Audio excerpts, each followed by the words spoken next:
ಜಿ5 ಇರುವಾಗ ನೀವು ನಿಮ್ಮ ನೆಚ್ಚಿನ ಶೋಗಳನ್ನ ಎಂದಿಗೂ ಮಿಸ್ ಮಾಡಿಕೊಳ್ಳುವುದಿಲ್ಲ. ಅದು ಸಂಪೂರ್ಣ ಉಚಿತವಾಗಿ. ಏನಾಯ್ತು ನಾ ಗೊತ್ತಿಲ್ಲ ಸೀತಾ.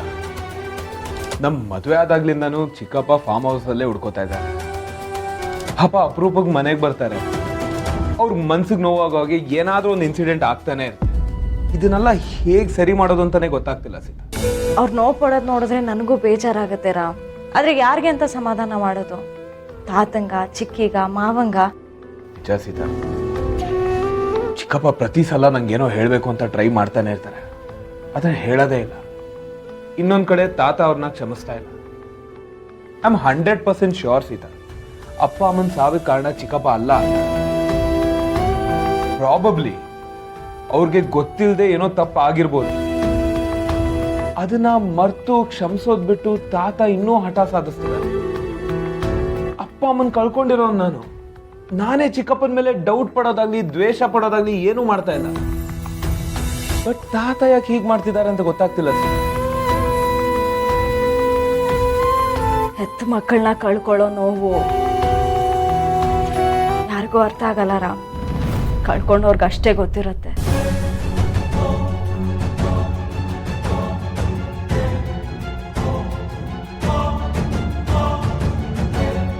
ಸೀತಾ, ಹೌದು ರಾಮ್, ನೀವು ನಿಮ್ಮ ಅಪ್ಪ ಅಮ್ಮನ ನೋಡಿಲ್ಲ. ಅವ್ರನ್ನ ಕಳ್ಕೊಂಡಿರೋ ನೋವು ನಿಮ್ಗಿದೆ. ಅವ್ರ ಎತ್ತೇದೆ ಚೆನ್ನಾಗಿರ್ತಿತ್ತು ಅನ್ನೋ ಕನ್ಸನೂ ಇದೆ. ಆದ್ರೆ ತಾತಂಗ್ ಹಂಗಲ್ಲ. ನಾವು ಅವ್ರ ಸ್ವಂತ ಮಗ, ಅವರೇ ಬೆಳೆಸಿದ ಮಗ. ಬಾಳ್ ಬದುಕ್ಬೇಕಾಗಿರೋ ವಯಸ್ಸಲ್ಲಿ ಕಣ್ಮುಂದೆನೆ ಹೊರಟೋದ್ರೆ ಯಾರಿಗಾದ್ರೂ ನೋವಾಗತ್ತೆ ತಾನೆ. ಕಳ್ಕೊಂಡಂತ ನೋವು ಸಾವಿಗಿಂತ ದೊಡ್ಡದು ರಾಮ್ ಅಲ್ವಾ? ಸೊ ಈ ವಿಷಯದಲ್ಲಿ ನಾವು ತಾತನ ಜಡ್ಜ್ ಮಾಡಕ್ ಆಗೋದಿಲ್ಲ. ಮನ್ಸಲ್ಲಿ ಅದೆಷ್ಟು ದೊಡ್ಡ ನೋವಿದೆಯೋ ಯಾರಿಗೆ ಗೊತ್ತು. ಐ ಅಗ್ರಿ ಸೀತಾ, ಬಟ್ ಚಿಕ್ಕಪ್ಪನ ಮನ್ಸೊಳಗೆ ಅವ್ರು ಎಷ್ಟು ನೋವು ತಿಂತಿರ್ಬೋದು. ಇನ್ಫ್ಯಾಕ್ಟ್ ಚಿಕ್ಕಪ್ಪ ನನ್ನ ತಂದೆ ತಾಯಿನ ಅಣ್ಣ ಅತ್ತಿಗೆ ಅಂತ ಯಾವತ್ತೂ ಟ್ರೀಟೇ ಮಾಡಿಲ್ಲ. ಸ್ವಂತ ತಂದೆ ತಾಯಿ ತರ ನೋಡ್ತಾರ ಅವ್ರನ್ನ. ಅದನ್ನ ಅವರೇ ನನ್ಗೆ ಹೇಳಿದ್ದಾರೆ. ಅಪ್ಪ ಅಮ್ಮನ್ನೂ ಕಳ್ಕೊಂಡು ಇಲ್ದೇ ಇರೋ ಆಪಾದನೆನ ತಲೆ ಮೇಲೆ ಹೊತ್ಕೊಂಡು ಪಾಪ ಇನ್ನೆಷ್ಟು ನೋವು ತಿಂತಿದ್ದಾರೋ ಏನೋ.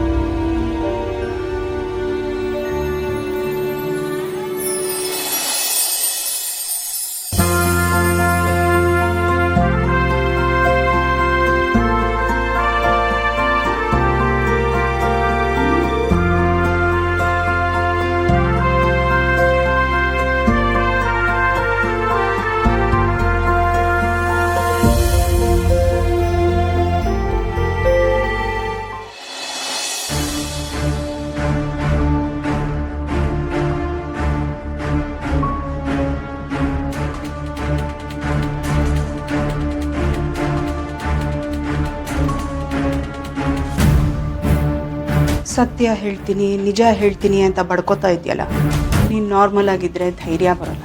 ಅದಕ್ಕೆ ತಗೋ ಇದೆ.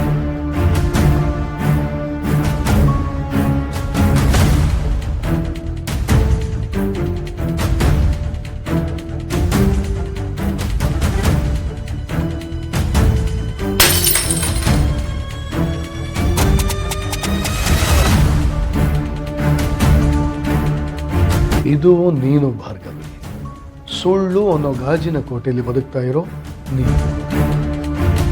ನಿನ್ನ ಕೋಟೆ ಸ್ವಲ್ಪ ಅಲ್ಲಾಡಿದ್ರು ಅಂತ ಬಿದ್ದು ಒಡೆದು ಹೋಗುತ್ತೆ. Just like this. ಸತ್ಯ.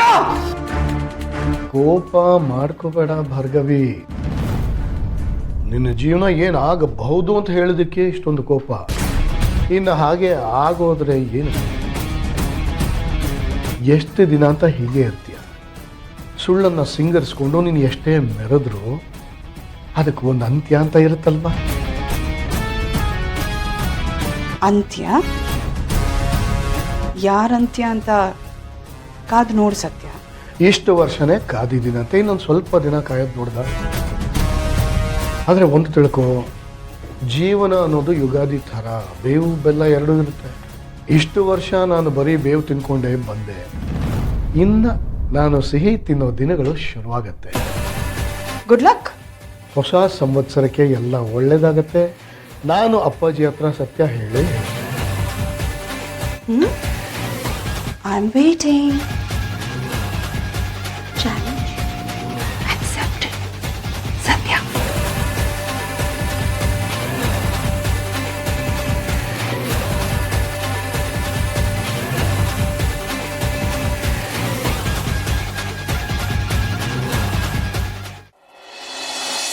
ಅಶೋಕ್, ಸತ್ಯ ಚಿಕ್ಕಪ್ಪ ಎಷ್ಟು ಒಳ್ಳೆಯವ್ರಲ್ವಾ? ಈ ಕುಡಿಯೋ ಹ್ಯಾಬಿಟ್ ಒಂದಿಲ್ಲ ಅಂದ್ರೆ ಸಿಕ್ಕಾಪಟ್ಟೆ ಒಳ್ಳೆಯವರು. ಬಟ್ ಅವ್ರು ಇವಾಗ ಕುಡಿಯೋದು ಬಿಡಕ್ಕಾಗಲ್ಲ. ಮನ್ಸಲ್ಲಿರೋ ನೋವನ್ನ ಮರೆಯಕ್ಕೆ ಆ ದಾರಿ ಹಿಡಿದಿದ್ದಾರೆ. ಏನ್ ನೋವು ಅವ್ರಿಗೆ? ಮಕ್ಳಾಗಿಲ್ಲ ಅಂತನಾ?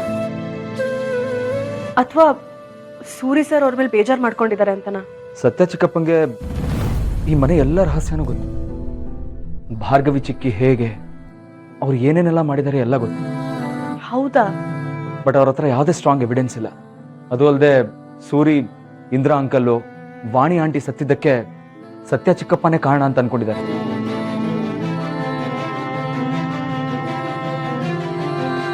ಬಂದ್ರಪ್ಪ, ಬೇಗ ಬೇಗ ಮುಗ್ಸೋಣ. ರಾಮ್, ಒಂದ್ ನಿಮಿಷ ಕಣ್ಮುಚ್ಚಿ. ಯಾಕೆ? ಕಣ್ಮುಚ್ಚಿ. ಫಸ್ಟ್ ಹೇಳಿ. ಹೇಳ್ತೀನಿ, ಕಣ್ಮುಚ್ಚಿ. ಓಕೆ.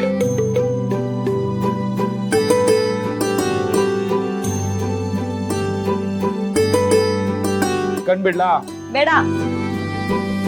ಈ ಅಶೋಕ ಏನೋ ಅದು. ಕಣ್ಬಿಡಿ.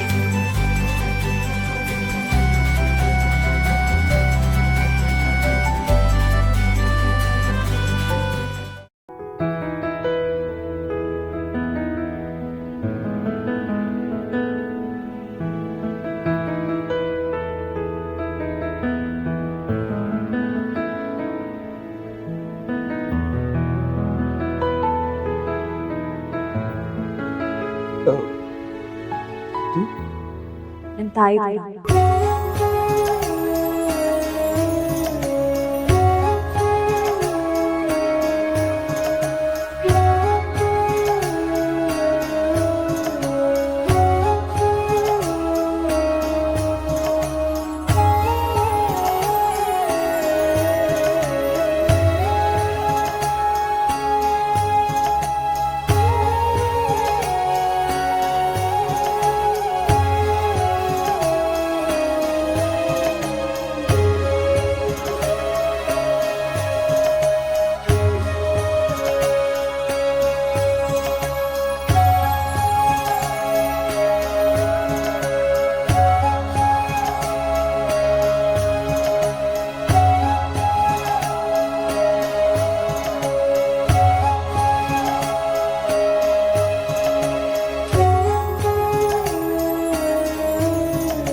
ZEE5 ಆಪ್ ಡೌನ್ಲೋಡ್ ಮಾಡಿ ಎಲ್ಲಾ ಸಂಚಿಕೆಗಳನ್ನು ಸಂಪೂರ್ಣ ಉಚಿತವಾಗಿ ನೋಡಿ.